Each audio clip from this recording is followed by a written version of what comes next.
I did try to speak with someone at State Department, and they told me that they would wait until there were final results. And with Venezuelan electoral law, the polls won't close until the last person votes, and no exit polling can be reported until the first official report comes out of that electoral authority in the government. So it might be a while before we know results, but until now there's been no official reaction from Washington. There was a column in today's Washington Post, Donald Rumsfeld, former Secretary of Defense, saying that the U.S. Congress had to ratify free trade agreement with Colombia as a counter to Hugo Chavez's influence in the region, and saying this was the only way to fight his influence and his anti-U.S. rhetoric.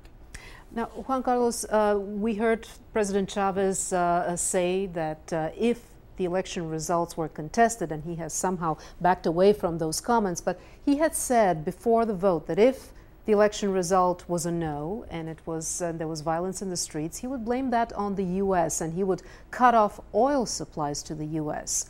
Has there been any reaction to those earlier comments?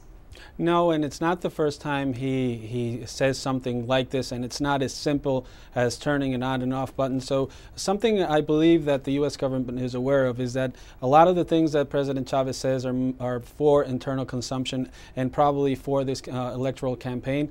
What we've heard from State Department when statements like these come from the Venezuelan government is that they're looking for a positive relationship in the region, that they want to work with governments, even with the government of Venezuela, and if Venezuela is willing to sit down and talk with the U.S., they will do so. This week, there was a version in Venezuela saying that they had discovered a secret plan by the U.S.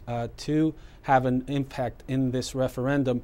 State Department reacted by saying that they were upset and that they were disappointed because Venezuela and the U.S. have been having talks in recent months, and according to the State Department spokesperson, those talks have been on different issues and had nothing to do or not related to any of these alleged versions of the U.S. having plans to disrupt this referendum.